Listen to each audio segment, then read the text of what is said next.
यत यत रघुनाथ कीर्तनम तत् तत् कृतमस्तकाञ्जलिं बाष्पवारि परिपूर्णलोचनं मारुतिं नमामि।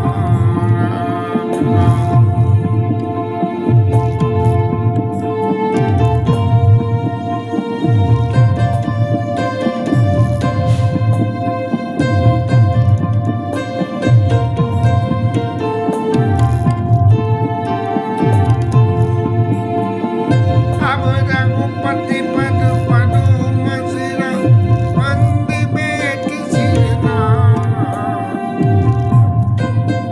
ओ अब रघुपति पर पंकरुआ ये धरि पाई प्रसाद कहूँ कलम निभाय कर मिलन सुभग संभाल मिलन सुभग संवाद। अब कल तक याद नहीं आ रहा था कि ये रामचरितमानस सरोवर के 4 घाटों में चौथा घाट कौन सा है। तो बड़ी ठाकुर जी से प्रार्थना करी कि महाराज ये ऐसी भूल क्यों करवा रहे हो। तब समझ में ये आता है कि ये जो याज्ञवल्क्य जी का घाट है, जहाँ वो कथा कह रहे हैं और भद्राज जी सुन रहे हैं, वो साधना का घाट है। साधना करते हैं और साधना करके भगवान की सिद्धि और उस सिद्धि से भगवान का भजन करती हैं। तो ये भरद्वाज तो सबसे पहले साधना के घाट की कथा कहते हैं। दूसरे नंबर पे ज्ञान के घाट की कथा कहते हैं। तीसरे नंबर पे भक्ति के घाट की भुषुंडी महाराज की कथा। और चौथे में बीच बीच में गोस्वामी जी अपनी, जिसे कहना चाहिए एक उसमें के कोई आदमी, जैसे मेरी भी आदत है बीच में बोलने की, तो ऐसे ही जो है गोस्वामी जी बीच बीच में अपनी कथा जोड़ देते हैं। बोले इन्होंने ये कथा कही है, ये भी मैंने कही है, लेकिन मेरा थोड़ा सा विचार ऐसा हो रहा है। इस तरह से ये कथा चलती है। अब भरद्वाज ऋषि का सबसे पहले इंट्रोडक्शन कर रहे हैं कि भरद्वाज ऋषि कहाँ बसते हैं। बोले प्रयागराज में आश्रम है उनका। और उनका गुण क्या है। कहते नहीं रामपद अति अनुरागा, राम जी के चरणों में बहुत विशिष्ट प्रेम है, अत्यंत प्रेम है। अब क्या है भरद्वाज ऋषि के गुण। बोले तपस्वी हैं, सम दम और दया के स्थान है, और परमार्थ के मार्ग में बड़े समझदार हैं। अब वो समझदारी की परिभाषा क्या है कि परमार्थ पथ पे जो बात कही गई है और कहने वाले की जो भावना है, उसी भावना का सही शुद्ध अर्थ निकाला जाए, अन्यथा नहीं हो। अब बहुत सी बातों में तो हम ऐसा कर लेते हैं कि भाई बोले लोक मान्यता को प्रेफरेंस दे के और शास्त्र मान्यता को दबा देते हैं। एक प्रत्यक्ष में हर साल एक समस्या आती है माता जी के श्राद्ध के टाइम में कि एक ब्राह्मणी चाहिए जो विधवा हो, बड़ी बूढ़ी हो, उसको जिमाया जाएगा, उसी को निमंत्रण दिया जाएगा कि वो जो है हमारे यहाँ के प्रसाद पाए। लेकिन जब इसकी खोज करी और गरुड़ पुराण को माता जी के रहते हुए ही अध्ययन किया था, तब ये बात समझ में आई कि सारा और दैहिक कर्म होने के उपरांत वार्षिक श्राद्ध, तिथि श्राद्ध, इन सब के लिए रिकमेंडेशन ये है कि विष्णु स्वरूप किसी ब्राह्मण को बुला के और उनको भोजन प्रसाद पवाया जाए और दक्षिणा जो श्रद्धा हो सो दी जाए, तो वो प्रसाद जो है हमारे पूर्वजों के पास में पहुंच जाता है। अब लोकाचार वाले तो कहते हैं कि बड़ी बूढ़ी ब्राह्मणी को जिमाओगे तो ही श्राद्ध लगेगा, ना तो ना लगेगा। लेकिन बार बार इधर उधर बात करने से लगा कि ब्राह्मण होना चाहिए, उसमें शब्द में जनाना मर्दाना कोई नहीं है। एक बातों में से ही बात निकलती है कि जब तेरही होती है तब कोई किसी माता की तेरही हो रही हो तो सारी 13 माताएं थोड़ी जिमाई जाती हैं, पद पे एक माता बिठा दी जाती है, बाकी सब ब्राह्मण ही जीवते हैं। तीसरी बात एक और है कि जो ब्राह्मण जिनको जिमाया जाए वो जनेऊधारी होने चाहिए। अब आज के समय में ये कंडीशन तो इनएप्लीकेबल सी ही हो गई, लोकाचार में आ गई। अरे वो तो उसने ऐसा करा था। तो इस तरह से तापस समदम दया निधाना परमार्थ पर परम सुजाना, इतने सुजान है कि परमार्थ का जो अर्थ सही अर्थ है वही अर्थ निकालते हैं, उल्टा सीधा अर्थ नहीं निकाला जाता है। वो जो है पितृपक्ष में श्राद्ध में लोग घर से खाना ना बनवा के हलवाई की दुकान से खाने का माल मत्ता टिफिन में लगा के और मंदिर में धरी आए, बोले महाराज आप जिम लेना चाहे किसी को जिमा देना और जो दक्षिणा रखी है और शाम को हम आएंगे तो अपने बर्तन ले जाएंगे, बोले श्राद्ध हो गया। तो ये जो इस तरह से जो है, तो ये परमार्थ पथ में सुजानता का अर्थ ये नहीं है कि आप अपने हिसाब सुविधा के हिसाब से परमार्थ के रास्ते को बदल लो। परमार्थ का रास्ता जो शास्त्रों में वर्णित है उसी के हिसाब से चलना चाहिए। और फिर कह रहे हैं कि माघ के महीने में जब तीर्थराज प्रयाग में माघ का मेला कहना चाहिए या साधना का मेला लगता है, जहाँ बड़े बड़े ऋषि मुनि सब आते हैं और उनमें देवता भी आते हैं वहाँ और राक्षस भी आते हैं और किन्नर भी आते हैं और पुरुष भी आते हैं। इन सारी श्रेणियों के लोग वहाँ आते हैं और त्रिवेणी में जो है स्नान करते हैं।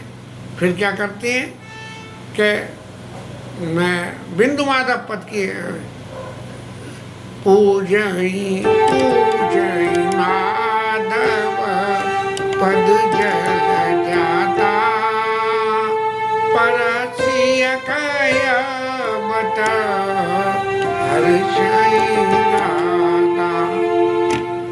माधव स्वरूप के भगवान के माधव स्वरूप को वेणी माधव, ये त्रिवेणी जो है उनका नाम वेणी माधव है। उनको जो है त्रिवेणी 3 तरह की नदियाँ गंगा यमुना सरस्वती मिल रही हैं, तो उनका पूजन करते हैं। और वहीं पे एक अक्षय वट है, कहते तो ये है कि उसी टाइम का है वो अक्षय वट, कभी क्षय नहीं होता। और उनकी जो है सब लोग आके माघ के महीने में जब मकर राशि में सूर्य महाराज जब गमन करते हैं तब ये मेला लगता है।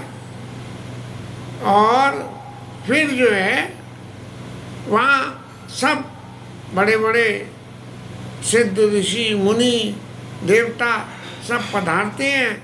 श्रद्धालु लोग अपनी श्रद्धा के हिसाब से जाके दर्शन सत्संग करते हैं और ये 1 महीने का पीरियड निकल जाता है।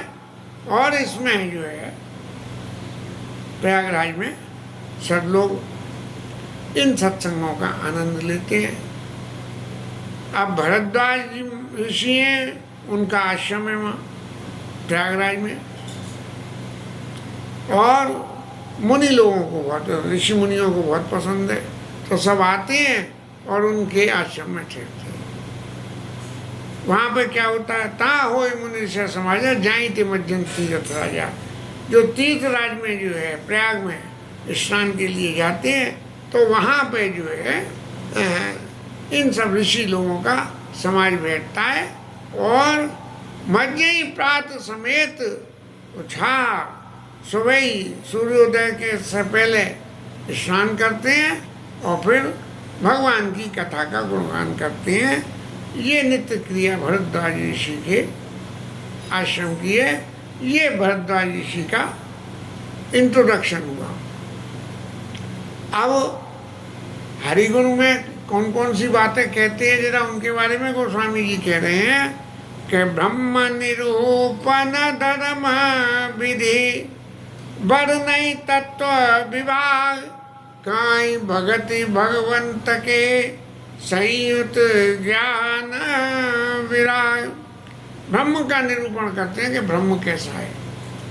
अब ब्रह्म तो आदि है, अनंत है, जो जिसकी श्रद्धा में जिसने जैसे स्वरूप का भगवान के साधन करा, भगवान ने वैसे ही स्वरूप को मैं अपने आप को डाल लिया। आम भक्त पराधीना, मैं अपने भक्तों के पराधीन हूँ। तो भक्त अगर चाहें कि महाराज वो आप जो है 12 स्वरूप धर लो, तो भगवान ने 12 धर लिया। बोले 52 स्वरूप रख लो, तो 52 स्वरूप रख लिया। इस तरह से ये ब्रह्म के बारे में निरूपण कि किन किन शर्तों के अधीन कैसे कैसे ब्रह्म ने भक्तों के की अधीनता स्वीकार करके क्या किया, धर्म विधि के धर्म के अनुसार किस तरह से धर्म को धारण किया जाना चाहिए। धारयते इति धर्म, जो समय के अनुसार धारण किया जा सके उसका नाम धर्म है। अब इसलिए धर्म की परिभाषा समय समय पर बदलती है। महाभारत काल में कैसा धर्म बदला जिसकी कोई शुमार नहीं, कि उसमें तो हमारे कृष्ण कन्हैया लाल इन्वॉल्व थे कि उन्होंने धर्म की नई नई परिभाषाएं दे दी। तो लोगों ने उसका भी जो है ब्रह्म निरूपण धर्म विधि वर्णय तत्व विभाग, तो लोगों ने क्या नतीजा निकाला इसका कि वो जो धर्म धारण करना वो किन परिस्थितियों में किस तरह से करना, इन सब बातों के बारे में अपने अपने मत के अनुसार विवेचना करिए। और तो और भगवान की भक्ति का वर्णन करते हैं कि भगवान की भक्ति कैसे होनी चाहिए। और संयुक्त ज्ञान विराग, ज्ञान और वैराग्य के साथ मिला के भक्ति के, स्वार्थ के वशीभूत होकर भक्ति के तो आदमी कुछ भी कर देता है।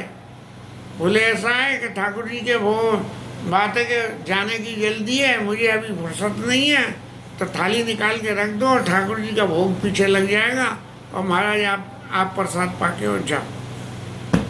ये जो है संयुक्त ज्ञान विराग नहीं है, ये जो है संयुक्त अपनी सुविधा।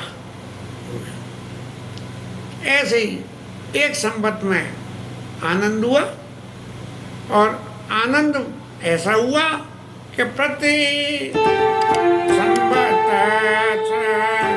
होई आनंदा, मकर मध्य गब नहीं। ये जिस जब मकर के महीने में ये सूर्य महाराज मकर राशि में जब होते हैं तब सब लोग इकट्ठे होते हैं, और फिर संक्रांत के बाद में कौन सी राशि में आ जाते हैं, उत्तरायण दक्षिणायन में। तो वो जो है उत्तरायण में आ जाते हैं, तब इसका जो है समापन हो जाता है। अब इतना सारे बातों के कहने के बाद में कि भाई ये इतना सारा जो कुछ होता है और होने से इनके क्या क्या नतीजे होते हैं उनके बारे में महाराज गोस्वामी जी कह रहे हैं। एक बार ऐसा ही उत्सव हुआ माघ के महीने में, और सब लोग अपने अपने स्थानों पर चले गए, और भरद्वाज ऋषि का आश्रम तो वहीं है प्रयागराज में, तो वो तो वहीं बैठे रहे। लेकिन वहाँ जो ऋषि समाज होता था उसमें याज्ञवल्क्य ऋषि भी जो है आते थे। इसलिए याज्ञवल्क्य मुनि परम विवेकी, भरद्वाज राखे पद टेकी। अब याज्ञवल्क्य ऋषि जो है उनके भी जाने का समय आया होगा, जाना चाहते होंगे, तो वो विवेकी व्यक्ति हैं। तो भरद्वाज ऋषि ने उनसे विनय करी, उनके चरणों में अपना सिर रखे कि महाराज मुझे आपसे कुछ पूछना। स्वभाव में कभी कभी तो लोग वहाँ बिना सामने वाले की आज्ञा लिए ही प्रश्न करना शुरू कर देते हैं, तो उसमें प्रश्नकर्ता की शालीनता नहीं दिखती है। प्रश्नकर्ता की शालीनता जब दिखती है जब जिससे प्रश्न करना हो उसकी आज्ञा ले ली जाए। तो क्या करा उन्होंने? सादर चरण सरोज पखारे, सादर चरण सरोज पखारे, सुंदर आसन बैठारे। याज्ञवल्क्य ऋषि के चरणों का यह प्रक्षालन करके और बड़े सुंदर आश्रम पे उनको विराजमान किया और फिर उनकी पूजा करी। यहाँ गंधा पुष्पाणि समर्पयामि, दीपम दर्शयामि, नैवेद्यम नैवेद्यामि, सब षोडशोपचार उनकी पूजा करके और करने के बाद में उनसे कहा, बड़ी मीठी वाणी में बोले, प्रश्न जो किया कैसे? क्या महाराज नाथ एक संशय बड़ मोरे, करगत वेद तत्व सब तोरे। महाराज वेद के सारे तत्वों की व्याख्या आपके हाथ में, और मैं क्या चाहता हूं कि मेरे चित्त में एक संशय पैदा हो। कभी कभी किसी बात का सही जवाब लेने के लिए अपने आप को बुद्धू बनाना पड़ता है। ज़्यादा चतुर होकर किसी से सवाल करोगे तो सही जवाब नहीं मिलेगा, इसलिए बुद्धू बन के। तो उन्होंने भरद्वाज ऋषि बोले कि महाराज मेरे को संशय है। संशयात्मा विनश्यति, गीता में कहा संशय से संशयात्मा जो जिसको चित्त में संशय हो उसका तो नाश ही होना है। तो महाराज ऐसी विचार करके करगत वेद तत्व सब तोड़े। अब अगर मैं उस संशय को आपके सामने कहूँ तो मुझे बड़ी लाज आती है, मुझे शर्म आती है कि प्रयागराज में रह के और मैं संशय पैदा करूँ। अरे ये तीर्थों के सारे राजा हैं, यहाँ रह के सब कुछ साधना का मार्ग खुला रहता है, सब कुछ सहज सुलभ है, और फिर मैं आपसे ये प्रश्न कर रहा हूँ तो मेरे को बड़ी शर्म आ रही है। महाराज कैसे कहूँ मैं आपसे, ये क्या बात है। लेकिन यदि मैं उस संशय को आपके सामने प्रकट न करूँ तो क्या है कि संशयात्मा विनश्यति, बड़ा खोटा काम हो जाएगा कि मेरा विनाश हो जाएगा इस संशय के चक्कर में। तो महाराज एक बात है कि यहाँ संतों के सत्संग में जो 1 महीने देखा सुना समझा, संत नीति प्रभु श्रुति पुराण मुनि गाव, होई न विमल विवेक और गुरु सन किए। गुरु जी होते ही इसलिए हैं कि भगवत विषय के यदि चित्त में संशय है तो गुरु जी के सामने स्पष्ट रूप से उस संशय को रखो। अब आजकल तो क्या हो रहा है कि गुरु जी से भगवत विषयक संशय तो कोई मिटावे नहीं है, और जगत विषयक संशयों को मिटा रहे हैं कि महाराज जे मेरा बेटा है और जे फलाने की बेटी है और दोनों आपस में अच्छी दोस्ती है, महाराज आप आज्ञा दो तो इनका विवाह कर दूँ। अब महाराज संत क्या कहेगा जवाब? जब तुमने ये सोच लिया कि मुझे विवाह इनसे करना है तो फिर संत महाराज को बीच में क्यों डालो? कल को जो है माफिक वातावरण नहीं बने तो महाराज उनने कही थी, इस मारे मैंने कर लिया और लग गया। तो इसलिए जो न कहूँ बड़ा हो ही काजा, मैं यदि आपके सामने न कहूँ तो बड़ा काम गड़बड़ हो जाएगा। संत काई असनी प्रभु श्रुति पुराण मुनि गाव, होई न विमल विवेक और गुरु सन संशय के बारे में न कहें तो जो है आपकी बुद्धि शुद्ध नहीं हो सकती है। महाराज ये सिद्धांत मैंने समझा हुआ है और इसी सिद्धांत के मातहत, इसी कानून के मातहत मैं आपसे विनय कर रहा हूँ और अपने इस मोह को प्रकट कर रहा हूँ। वैसे तो मेरे को बड़ी लज्जा लग रही है कि यहाँ प्रयागराज में रह के और ऐसा प्रश्न भी आवेगा। इसीलिए महाराज आप कृपा करके मेरे इस मोह को, जो मेरे चित्त में संशय काम हुए, इसको आप मिटाइए। अब वो बात क्या है, उस बात को पता करने के लिए, बताने के लिए भरद्वाज ऋषि क्या कहते हैं,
ये बात विचारनी है कि राम जी कौन है। ऐसा प्रश्न तापस समदम दया निदाना परमारथ पद परम सुजाना होते हुए भी महाराज लल्लू बन के और उनसे याज्ञवल्क्य ऋषि से पूछ रहे हैं कि महाराज वो राम कौन है बताइए। और कोई प्रधानमंत्री से मिलाने ले जावे और फिर वो आदमी जिसको मिलाने ले जाए वो पूछे कि प्रधानमंत्री कौन है, ये क्या काम करते हैं, तो वो कहेंगे यार बड़े अजीब आदमी हो, ऐसी बात पूछते हो। तो इसीलिए मैं आपसे पूछ रहा हूँ कि शंकर जी जपते हैं, एक तो राम जी गो हैं और काशी में परम पद देते हैं। वो कहते हैं मैं राम जी की कृपा से ही देता हूँ, मेरा आपकी दया से सब काम हो रहा है, करते हो मेरे राघव, मेरा नाम हो रहा है। तो मैं जो है उन राम जी को जानना चाहता हूँ जिन राम जी के बारे में कितनी बातें अब तक सत्संगों में मैंने सुनी है। और उनमें एक बात क्या है कि एक राम जी महाराज राजा दशरथ के पुत्र थे। दशरथ के पुत्र क्या थे, उन्होंने दो चरित्र किया, वो इस पूरे संसार में सबको विदित है और सब जानते हैं। एक शंकर जी राम नाम जप रहे हैं वो, एक राजा दशरथ के पुत्र राम। और उन राम जी की लीला में क्या हुआ कि उनसे पत्नी का विरह हुआ और उन्होंने पत्नी से विछोह हुआ, रावण ने अपहरण किया और उसके बाद में उन्होंने रावण को मार दिया। नारी विरह दुख लय बारा और भय रोष रावण मारा। तो महाराज एक राम जी तो वो हैं जो मैंने सुन रखी हैं, और एक राम जी शंकर जी जपते हैं वो। प्रभु सोई राम की अपर को, दो राम जियों को सामने सामने रख दिया कि वो राम जी जो अवधेश कुमार और वो राम जी जो शंकर बाबा बनारस में काशी में बैठ के जपते हैं। प्रभु सोई राम की अपर कोई जाइत पैत त्रिपुरार, सत्य धाम सर्वज्ञ तुम काहू विवेक विचार।